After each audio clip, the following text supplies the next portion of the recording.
All right. Good afternoon, everyone. Thank you for joining us for this afternoon's webinar to talk about Turkey and perhaps evolving U.S. policy towards it. I'm Blaise Mishtal, Jinsa's Vice President for Policy, and I'm delighted to be joined by our crew of Turkey experts, former ambassador to Turkey and Jinsa Distinguished Scholar, Ambassador Eric Edelman, Jinsa Scholar, Svante Cornell, and Jinsa East Med Task Force and Senior Fellow at the Center for American Progress, Alan Makovsky. Thank you so much for being with us.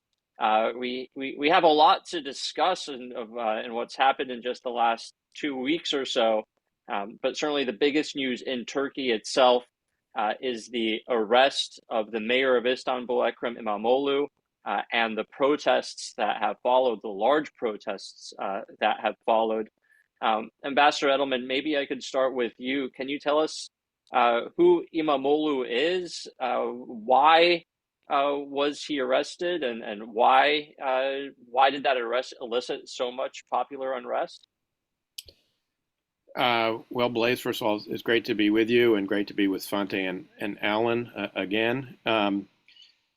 Look, I think Ekrem Imamoglu, who was elected six years ago, I guess, to be ambassador or to be mayor of Istanbul, was one of two major obstacles standing in Tayyip Erdogan's path to succeeding himself as president in 2028 or perhaps earlier. One is the Constitution, which bars him currently from running, but which can be changed, and which he is maneuvering to change.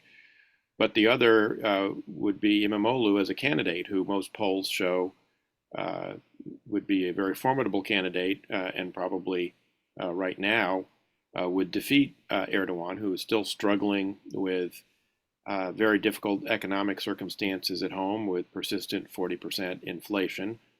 Last year marked the most, I would say, serious political setback he has so far suffered, which was losses in the municipal elections, including Imamoglu's re-election as mayor, despite Erdogan's opposition and efforts to get him debarred for various alleged crimes. And so first having his university degree rescinded by Istanbul University was the first step towards disqualifying him, because in Turkey's constitution actually requires a university degree to serve as president. But now he's been charged with essentially rigging public offerings by the city of Istanbul, and there's also charges of consorting with terrorists. Well, those are being held in abeyance, I think, for the moment. But all of this, of course, is an effort to disqualify him, prevent him from running. And that has elicited a huge public response, the biggest public response we've seen since the Gezi Park protests in 2013, with a culminating a series of protests culminating in a big rally in Istanbul over the weekend that drew, over 2 million people, according to most sources, although not very well covered by Turkish media, but still something that Turks, noted. So this is a very serious moment, I think, for Turkish democracy, because it's moving the country further down the path of authoritarianism that Erdogan has been traversing for many, many years now. Is the popular response to this due to Imamoglu's popularity, or is it due to sort of outrage at the tactics that Erdogan is using here? Do we sort of have a sense of what's driving it more, Alan? Yeah, well, I think clearly it's the second. It's the outrage. Turks have put up with a lot of repression over the years, but I think one thing they consider absolutely sacred are elections. They've been having elections they've been voting since 1950, and more or less free elections, not always fairly conducted, but generally believed to be um, um, essentially accurately counted ballots. Some arguments about a few of the elections, but um, uh, I think this is really a reaction um, on the part of the public that it sees exactly what Ambassador Edelman said, that this is an effort to disqualify one of the strongest candidates against Erdogan. Imamoglu has been leading Erdogan in the polls in head-on-head contests for years now. Anyone who follows Metropol, which does a monthly poll, um, uh, both Imamoglu and the Ankara mayor, Yavaş, who's been a little less assertive about his national ambitions, knows that, and who is older also, actually a little older than Erdogan. Everyone knows that Imamoglu is a serious threat to Erdogan. I mean, just one element which I find amazing, Erdogan has always had a base in the Black Sea. He's from the town of Rize on the Black Sea. Yet there were huge demonstrations, according to reports, in major Black Sea towns. Of course, Imamoglu is also from the Black Sea, from Trabzon. So in addition to what's going on in Istanbul, there are demonstrations all over the country, and I think absolutely it's about outrage, about democracy. And just to analogize this quickly, to Imamoglu's first successful election as mayor in 2019, when he won initially by a reported roughly 1,200 votes. And the election committee, obviously under pressure from Erdogan, decided there had to be a revote after such a close election. In the second vote, he won by 400,000 votes.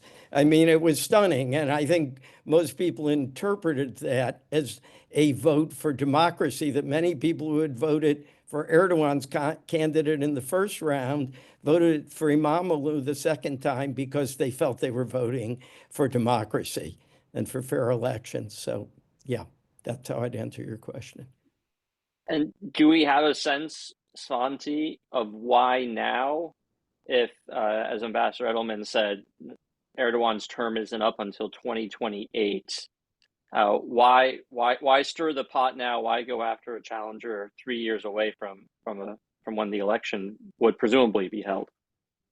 I think there are several possible and likely answers to that question. Some are internal, some are external. Obviously, we have to look at the things that have been happening recently in Turkey, inside Turkey, that being the renewal of sorts of an attempt to have a dialogue on the Kurdish issue by talks with the outlawed terrorist PKK group,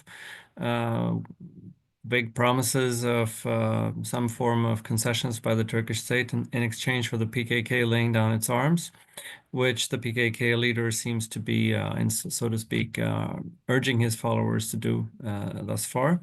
That obviously means a change in the relationship between the government in Turkey, or Erdogan's regime, with the Kurdish movement, in terms of, if you will, splitting the opposition, getting the Kurdish movement to side once again, as they had in the past, away from the opposition and with an Erdogan government, at least on some issues, including perhaps on issues such as changing the constitution and allowing Erdogan another term in office. Now, linked to this, of course, is the fact that Erdogan, with this move, is also splitting the opposition, and perhaps because within the main opposition, CHP, which I think we should remind our listeners surpassed the CHP for the Erdogan's AKP party for the first time in local elections, and is now, by many standards, the largest party in Turkey. that adds a certain level of urgency. Meanwhile, you have different leaders. You have some that are more, if you will, liberal-minded, and Imamoglu is one of those. Then you have more traditional nationalist leaders within the CHP. Mansur Yavaş, who was just mentioned by Alan, is one of those.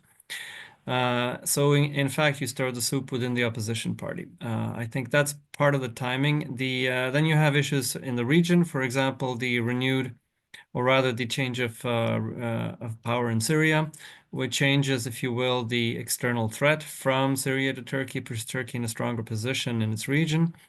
But I think all of this is overshadowed by the fact that you now have President Trump in office in Washington.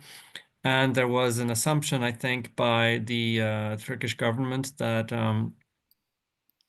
pulling this type of move under a Biden presidency, or perhaps under most presidencies, whether Democrat or Republican, would have elicited a fairly strong reaction from the United States, whereas I think there clearly was an assumption, and so far correctly, it would seem that there would not be a major reaction from the US to this type of move. Obviously, this follows just very shortly after the phone conversation between President Trump and President Erdogan that was deemed transformational, as we've heard. And I think certainly there was a sense, I think we can assume, that Erdogan felt vindicated and strengthened by whatever was discussed in this, and felt sure enough that he could move ahead with this without repercussions. So I want to get to the U.S. part of this in just a second, but as Alan, let me go back to you and ask: is this are the protests that we've seen? Do we think that they took Erdogan by surprise? Are they a risk to him? What could happen here in Turkey as a result of this? Yeah, I think they did take him by surprise. Probably because in their size and their breadth across the country. And I say this agreeing with Svante's fascinating analysis of why now, but I'd add maybe one more thought, that I think he was aware enough that there could be problems that he decided to pursue this several years ahead of the actual election date, on the hope that by the time an election itself actually rolls around, that Imamoglu will be largely forgotten, rotting in jail, if not totally forgotten, but not quite as salient a factor.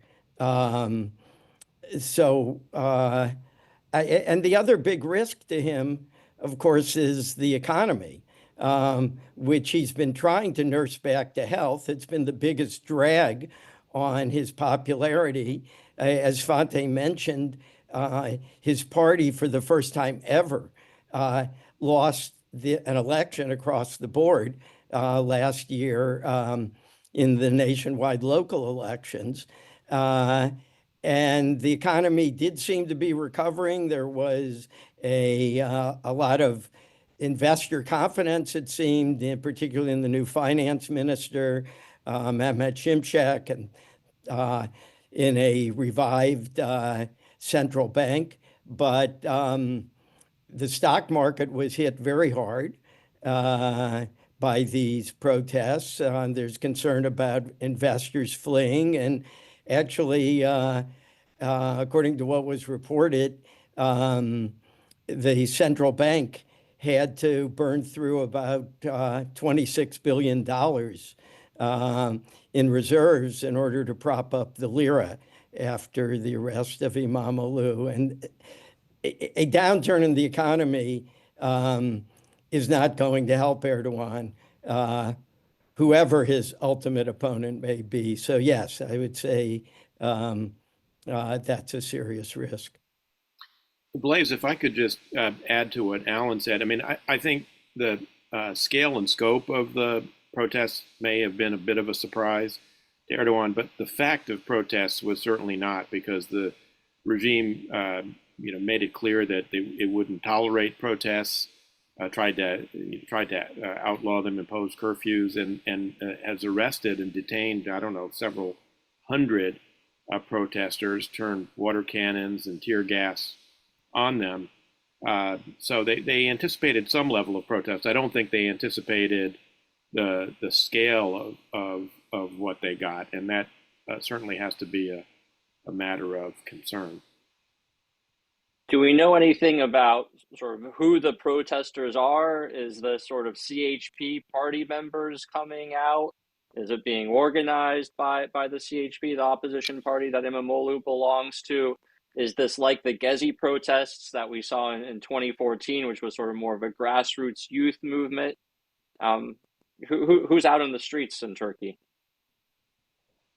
Alan, do you have any? I think in terms of the organization, it's quite different from Gezi.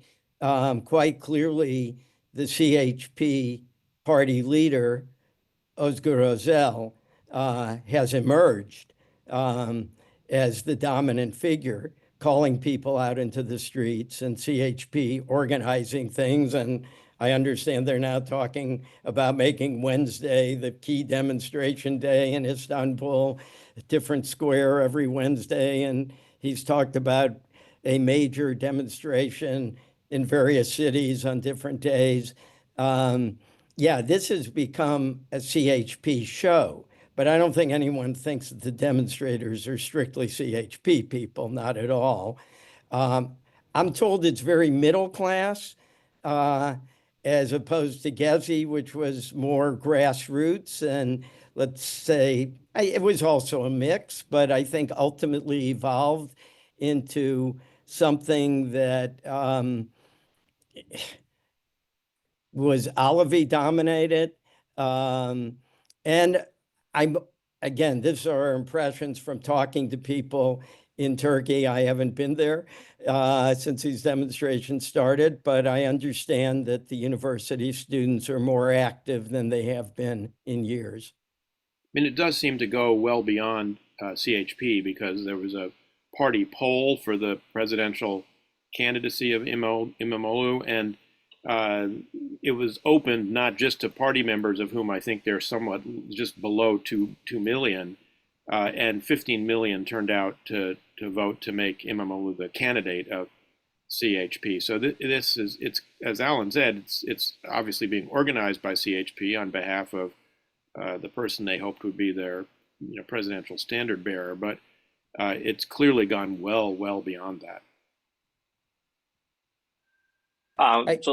Yeah, go ahead, Alan.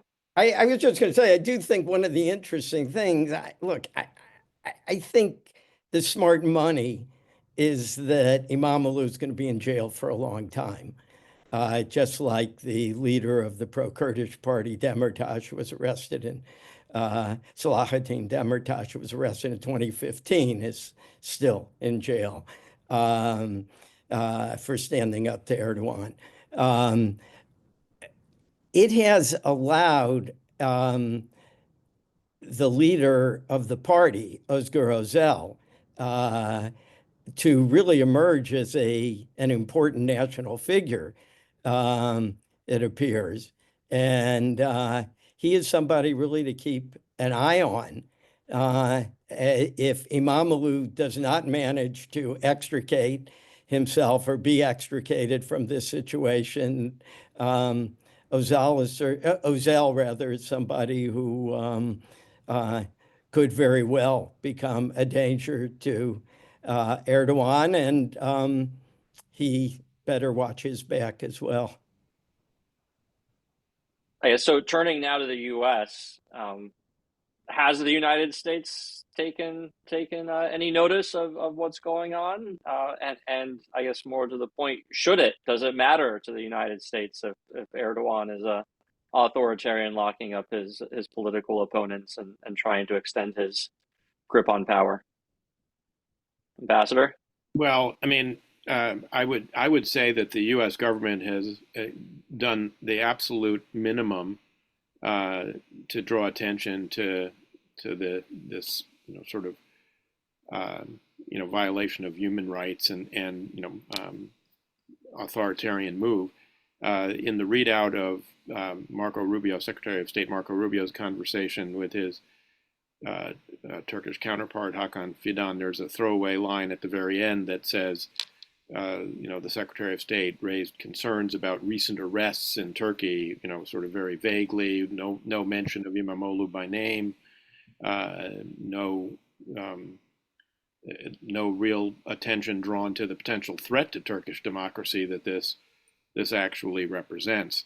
And at the same time, the president's special envoy for Ukraine, Gaza, perhaps Iran, maybe now Turkey, I don't know, Steve Witkoff, in an interview with Tucker Carlson, revealed a heretofore, as far as I know, unreported phone call between President Trump and President Erdogan, for which there was no readout that I'm aware of from the White House or from the Turkish side, for that matter, which Witkoff described as potentially transformational, with big news, good news coming in future days. Now, there's reporting that Erdogan will be here at the end of this month for a meeting with the president. I think the date has not been specified yet, but this is all a little bit mysterious. It's not clear at all what transformational results the administration expects from this, although there's been press reporting that it might entail, among other things, bringing Turkey back into the F-35 program from which it was ejected as a result of its purchase of the Russian S-400 integrated air and missile defense system, and for which it's been subject to sanctions under the CATSA legislation. Well, let me restate my question. Does it matter to the U.S.? Should it matter to the U.S. that Erdogan is arresting his opponents? If there are other concessions that are made in the name of this transformation, could and should the U.S. get along with an authoritarian Erdogan? Alan, your thoughts? Well, it wouldn't be the first time that we put national interests ahead of concerns about human rights and democracy. Matter of fact, national interests normally come first. I would say the gap in this administration between concern about national interests and concern about democratic practice is vast. I don't think this administration has much concern. And in fact, in addition to the throwaway line that Ambassador Edelman quoted from Secretary of State Rubio, where the State Department spokesman had basically said when Imamoglu was first detained, well, we don't get involved in the details of governance in other countries, although she said she did want to see everyone have equal rights. So I don't think there is a great deal of concern. Now, you're asking me, should, as a normative question. Look, I think Turkey is part of the Western Alliance. It always is easier for us to work with a truly democratic country. It's never comfortable to work with a country that is authoritarian and is moving, and in the case of Turkey, moving more in the authoritarian direction. So we can manage it if we see continued interest in working with Turkey, and there can be some questions raised in that regard. We can certainly manage it, but not as well as we could if Turkey were more democratic. I will just add, if I can, just very quickly, I'm a little surprised. I don't know, I know, Svante, you're in Sweden. I don't know about Ambassador Edelman, what you think. I'm a little surprised how little coverage these demonstrations have gotten in the US media. Unless I'm just watching the wrong channels and reading the wrong media. I mean, not a lot, considering, upwards of 1 million people and more in the streets in Istanbul. I know I've had the same observation, Alan.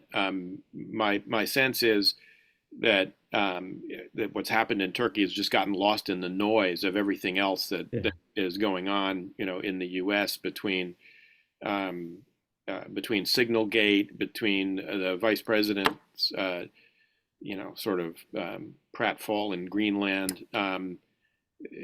There's been just constant, no, not to mention everything Elon Musk and Doge are doing with the U.S. government. I mean, there's just so much noise in the system. I think it's just didn't make the cut really for most of the certainly the mainstream media in the United States, which I think is Plus Gaza and Ukraine, of course. and Gaza and Ukraine. Yeah, no, there's a lot going on, and so I think that has explained it. Look, in the answer, as you say, to the normative question of what ought we do, um, I agree with Alan. I think we're always better off dealing with a more fully democratic Turkey. And Turkey's an important country. It is a NATO ally. It sits in very important geographic space, and we need to have a good, strong relationship with Turkey. I think it's harder to do with a kind of personalistic, authoritarian regime of the type that Tayyip Erdogan is building, where you're much more subject to the whim of one person rather than deep institutionalized relationship that has multiple connections across government agencies, etc. At the real outset of the relationship we have with the modern Republic of Turkey, which came at the time of the Greek-Turkish aid bill, Dean Acheson testified in closed session of the Senate Foreign Relations Committee when asked about Greece and Turkey and their status as democracies, which was in 1947, questionable in both cases. He used the phrase that they were imperfect democracies, and in my view, the sort of trajectory of U.S. policy ever since then has been to work with the Turkey that existed, but to try and help it become a more perfect democracy over time. And when there have been ups and downs. We've had the coup in 1960. We had the coup by memorandum in 1971. We had the postmodern coup in the late 90s, and we had an attempted coup in 2007. So there's been plenty of bumps in the road. But I believe this is a little bit different moment in the sense that in almost all of those instances, people saw what was happening as hopefully a momentary diversion that would be rectified over time as Turkey resumed its sort of democratic trajectory. And here I think we're really just turning our back on the question.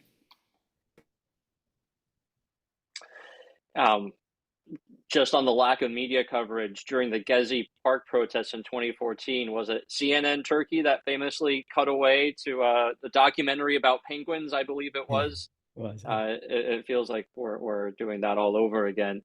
Going back, Ambassador Edelman, you mentioned Steve Witkoff's interview in which he said there was a transformational phone call between Presidents Erdogan and Trump. It wasn't quite clear from his comments who was going to be the one doing the transforming or getting transformed. Certainly it's possible that maybe there's something from both sides. I think we have an idea of what the list of changes that Turkey would want from the United States.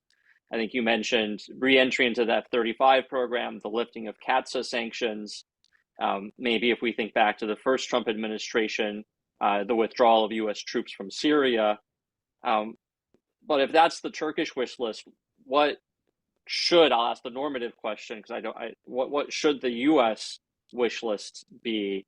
What should we be asking for from Turkey in exchange for, giving it F-35s and letting it back into the program, among other things? Svante, maybe I'll start with you and your thoughts.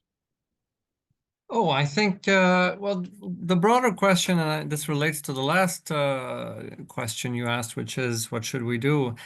That also relates to everything else that is going on in the world, and the bigger first of all, the role of Turkey and everything related to from Syria to Iran to the Russia-Ukraine war to many issues related with Europe. By the way, we spoke about the US reaction. There has also been very little in terms of a European reaction, and that has to do with, I think, Erdogan astutely recognizing that in a time when Europe feels that the whole NATO alliance and the edifice of the transatlantic relationship might be cracking, well, suddenly Turkey is not the second largest military force anymore, but might become an absolute necessity for the defense of Europe in security terms and what have you. So I think all of this is connected, and the question how to build a relationship with Turkey in that context that is sustainable, I think has to be put in the broader context of the situation we face in terms of the growing alignment between Russia, China, Iran, and North Korea, if you will. You have countries that are, if so to speak, on the fence, countries that are functionally in some way part of the institutionalized West or international system led by the United States, such as Turkey. India is another type of power that comes to mind, but are also asking themselves, well, which side in this broader conflagration is going to win? So I think we have to keep that in mind, that in the broad definition of goals for long-term US policy, ensuring that Turkey does not fall into a grouping that is led by Russia, China, or Iran should be a very strong proposition. Then, of course, what does that entail? What does that entail in terms of a relationship with a government that in many ways has pointed to the United States as an adversary rather than as an ally, and is sometimes behaving more as an adversary than as an ally? Then we have to think about balancing the short term, if you will, maintenance of the relationship with a kind of clear long-term goals and how we achieve those goals. But in the short term, I think we have to take stock of the fact that Turkey and Erdogan and the other people around Erdogan that are influential in making Turkish foreign and security policy view the world in a transactional way. They are, selling arms to Ukraine while maintaining a good relationship with Russia and allowing trade and other facilitation of services for Russian oligarchs and others. This is a transactional relationship that maximizes the Turkish national interest the way they see it and keeps doors open in every direction. The United States is also, if you will, a door or a direction in which Turkey wants to keep its doors open. That means we have leverage over Turkey, but obviously we don't have the type of leverage that we may have had 10, 20, or 30 years ago. That might not be a very direct answer to your question, but I think going forward, we have to probably modulate our policy to also be transactional in terms of how we interact with Turkey on a day-to-day basis, while setting for ourselves a more developed strategy of how do we see Turkey in our foreign policy related to everything else going around in the region. And I think the problem very often has been that, Turkey is a quintessential country that doesn't fit into the geographical divisions of the State Department. It's in the Europe Bureau, but you could put it in the Near East Bureau if you would like to, and maybe it would make more sense there. It has interest in Central Asia. It has interest in Africa. It's a country that we are institutionally very badly organized to handle, because I think Ambassador Edelman can relate to this, because it's in a certain bureau. The people who are in the other bureaus don't know how to deal with Turkey, and you have this in the military as well. The whole relationship with Turkey and CENTCOM, which was very problematic because the CENTCOM people, there were many reasons in what Turkey did, but Turkey, people working in EUCOM in the European Command, had long developed relationships with Turkish officers, and the CENTCOM did not. So we have to wrap our head around what do we want, does Turkey relate to other important American objectives, whether it be in Iran, whether it be in the other parts of the Middle East, whether it be with Russia, Ukraine, and so forth. And I don't think we've done that. I don't recall a understandable, if you will, Turkish strategy in the recent past. But if we don't have that, there is nothing that we can do aside from maintaining a transactional relationship where it's carrots and sticks. Just on the last point there about EUCOM and CENTCOM, Svante, it's been interesting for me to note with the military officers that were engaged here with in JINSA, sort of the older generation of generals and admirals had very close relations with their Turkish counterparts through service in NATO and have soured on Turkey because many of those counterparts were jailed or purged from the military or suffered at Erdogan's hands. Whereas younger officers know Turkey not through NATO, but through their service in Iraq and Syria, where they've come under threat from Turkish forces. And so have also, never really experienced Turkey as an ally, only sort of see it as a potential adversary. But it's been interesting to watch that change in perspective in the U.S. military.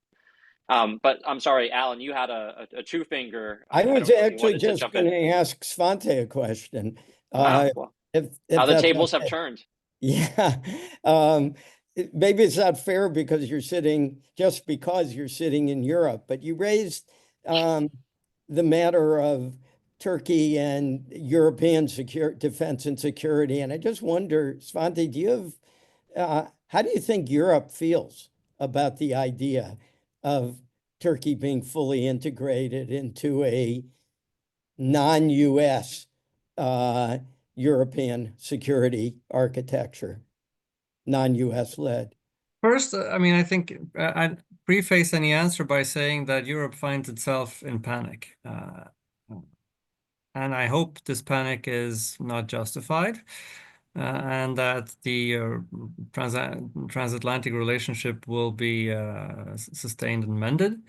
But I suppose there has been a serious cold shower taking place as a result of the comments made by the President, Vice President, Secretary of Defense, and others regarding Europe. Not only those made publicly, but also those that we know were made by Signal in a Signal chat. So in this type of panic that we see developing among European leaders, which to some extent, I guess we might disagree with the methods, but we can feel that many European leaders deserve to be in this panic because they have been underinvesting in their national defense and to a certain extent allowed themselves to be put in this situation of dependency to the United States. On the other hand, I guess what I'm trying to say is beggars can't be choosers. And I think the whole balance of power between Turkey and Europe has shifted as a result of this. Whether European leaders view it as possible to establish a type of relationship with Turkey in which they can trust any kind of agreements made with Turkey, I think that's an open question. But at this point, I think the military capabilities of Turkey, the trajectory of the Turkish military capabilities and defense industry are such that it can't be ignored if you're sitting in Europe and you're already worried about what's going to happen to your relationship with the United States. Ambassador Edelman, yeah, Blake, please. Yeah, to your point about what should the American asks be, if you've got Turkey's wish list. First of all, it seems to me that if Turkey wants to get back into the F-35 program, which is something we ought to consider as a government very, very carefully for a variety of reasons, given the sort of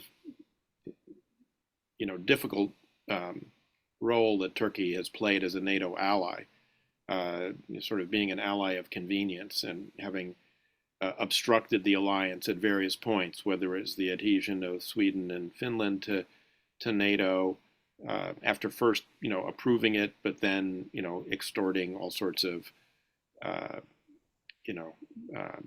other measures from Finland and Sweden and the alliance as a whole in order to approve the enlargement, whether it's various threats it's made to U.S. forces in Syria, or whether it's the kind of blood-curdling rhetoric it's used over the last several years from time to time, either against other NATO allies like Greece or non-NATO ally, but close U.S. ally, Israel. So first, there's legal issues that need to be resolved, which is that the Congress, in its infinite wisdom, has said no F-35 for Turkey unless it rids itself of the S-400, which was the original cause of the sanctions and of Turkey's being booted out of the F-35 program to begin with. So that issue needs, I think, to be addressed in a satisfactory manner. For many years there was the idea that there would be a Crete-like solution. This was we had to deal with this issue of, in those days, the S-300 that was purchased by Greece back in the by Cyprus. By Cyprus in the but it was by Cyprus, but at Greek instigation in the 1990s, which ended up having to be crated and put on the island of Crete, so that we could move forward with those relations. That I don't think is in the cards anymore because of the congressional requirements. So there's got to be some solution to the S-400. I would say that there's got to be some kind of, before the United States pulls its forces out of Syria, which is something the president in the first term indicated he wanted to see, but relented in both cases because of pressures from inside the Pentagon. There has to be some clear arrangement that either allows the SDF to continue to maintain control over the camps and prisons where ISIS fighters and their families are being detained, or some real solution that doesn't just involve the SFA, the Turkish Syrian jihadi client that I don't think any CENTCOM commander has ever believed could adequately perform that mission. So there's got to be some solution to that problem. I think, given the kind of pitch of rhetoric, I think there ought to be some quiet discussions with Turkey about toning down the rhetoric about Israel. Threats to destroy it, whether coming from the president or his son at rallies. This really needs to be, quieted down, and there needs to be some kind of effort to deconflict over Syrian airspace between Turkish ambitions to control Syrian airspace and Israeli ongoing efforts to strike at Iranian-sponsored groups that either have weapons caches or trying to move weapons to the remnants of the proxy network that Iran had in Syria and which continue to agitate inside Syria. So, I think there's a whole variety of issues that ought to be addressed on the U.S. side of the equation. Whether they are or not, I think remains to be seen. Alan, go ahead. Any additions to the maybe I list of just demands? add one. Sorry. Any additions to that list of Yeah, demands? I just wanted to make one slight addition that after what the ambassador correctly called blood-curdling threats that Erdogan has made over the years against Greece and Israel and his support for Hamas, I think if Turkey is actually going to possess the F-35, there has to be some very clear understandings about where they can use the F-35. That may not be acceptable to Turkey. I don't know. Reportedly, they're on the F-16s, the recent deal, there were some understandings quietly, and I think there would have to be something similar with the F-35s.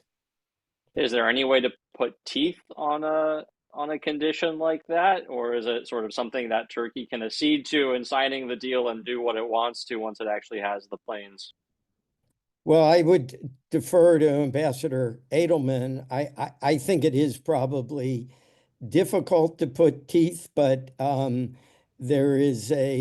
it takes a while from the time a purchase is made until the the planes actually, the full complement of planes would actually arrive. So I think you could have some penalties regarding both restrictions on acquisition of taking possession of the F-35s and also taking possession of other equipment, which Turkey purchases from us. After all, as far as I know, their inventory, their military inventory, despite the recent success of their own industry, is still overwhelmingly US based. Ambassador, is there anything we could do to I think you'd enforce? have to have a very difficult conversation with the Turks about the terms and conditions of any F-35 sale, including, I mean, in the past, in other procurements, access to source code, for instance, has been a stumbling block for the Turks because they insist upon it and we don't allow it to happen.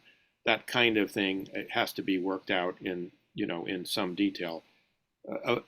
In addition to what Alan was saying, which is some side letters or understandings about how these things would be used.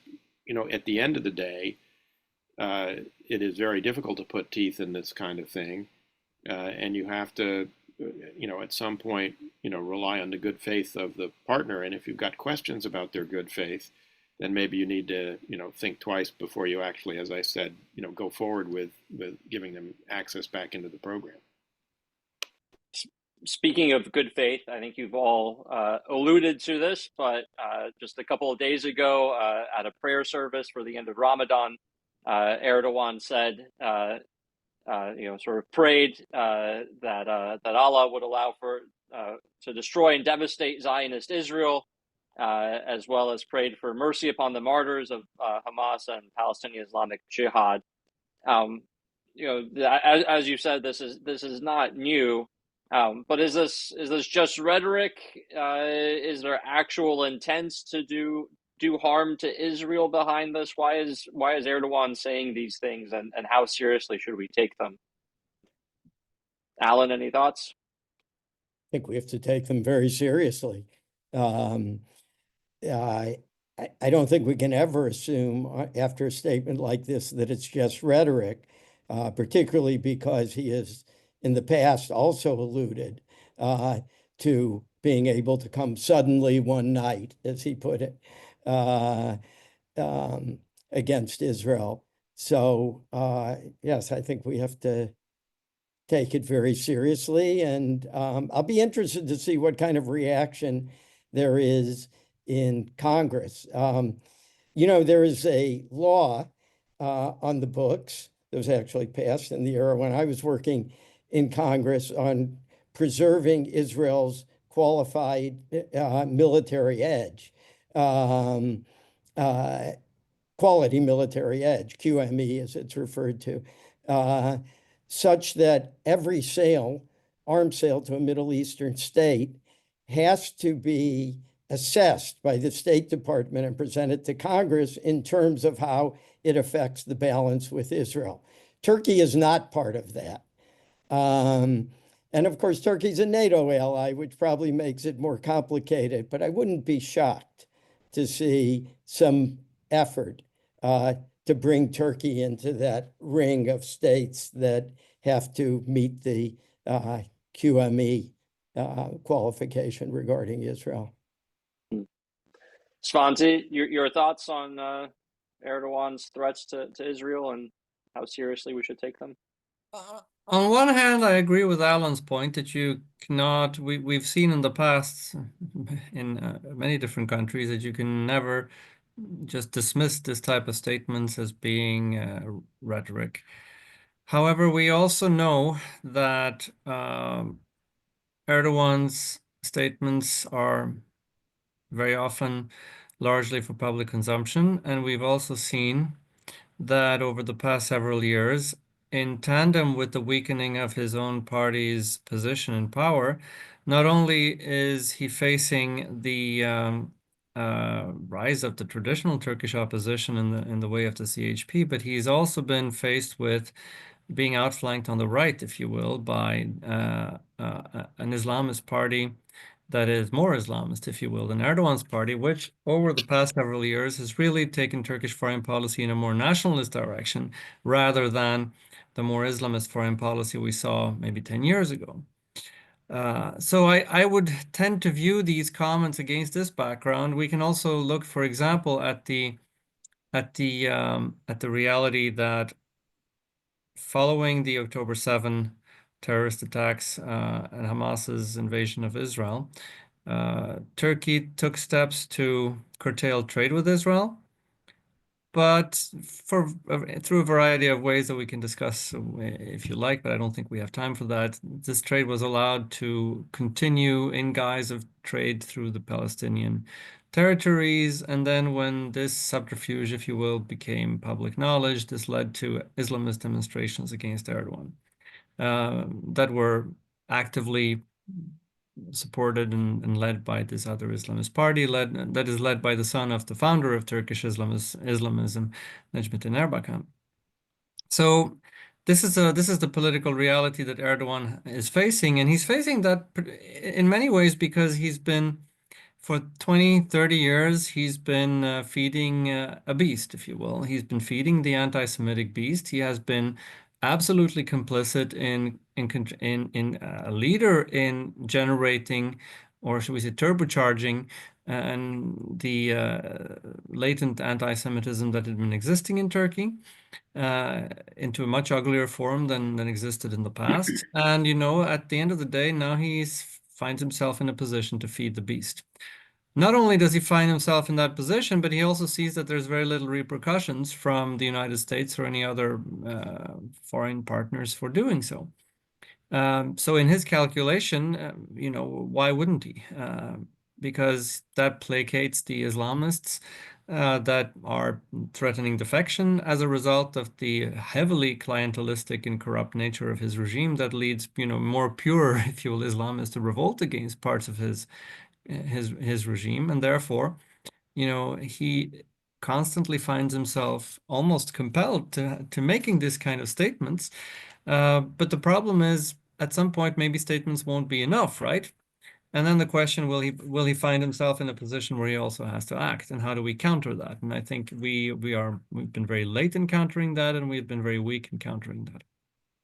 Yeah, I would just add, Blaise, that there's the rhetorical challenge, but then there's also the practical issue of potential for mistake or misunderstanding or accident in the sky over Syria, because of both Turkish ambitions to secure some access to air bases in Syria, which has been raised already by both the foreign minister Hakan Fidan and the intelligence chief Ibrahim Kalin, in interactions with Farouk al-Shara, the new president of Syria, and of course Israeli ongoing air operations over Syria. So there is a potential, even rhetoric aside, whether you take it at face value or not, there is a big opportunity, a danger here of something going sideways that could have two U.S. allies engaged in hostilities with one another, and that to me argues for a much more forward-leaning U.S. policy in Syria, more engaged, and also might incline one to be less quick to pull our 2,000 or so special forces guys out of southwestern Syria, because they provide a certain amount of leverage for any discussion that we would have, either mediating between Israel between Israel and Turkey with regard to deconfliction over the airspace of Syria, or even discussions with other outside actors who have an interest in what's going on in the future of Syria, whether it's Saudi Arabia, UAE, Qatar, Russia, whoever. And I think it's important to remember that there have been incidents of exactly what we're talking about between Turkey and Russia over Syrian airspace, with Russia downing a Turkish jet. Was it 2012? and Turkey downing a Russian jet in 2015, and I think also Russian ground forces downing a Turkish helicopter. So in a very conflicted and contested airspace like we've had in Syria over the last 10 years, and it seems like we'll continue to have, that's certainly a possibility. Well, let me thank you all, Ambassador Edelman, Alan Sponti, for your time this afternoon. I think we'll certainly continue to watch the situation in Turkey and evolving U.S. policy toward it, and especially if we have President Erdogan coming to Washington later this month, I'm sure we'll have you back on to tell us what to expect and what happens then. So thank you very much. Thank you to everyone who joined in, and we'll see you on the next webinar. Have a good afternoon.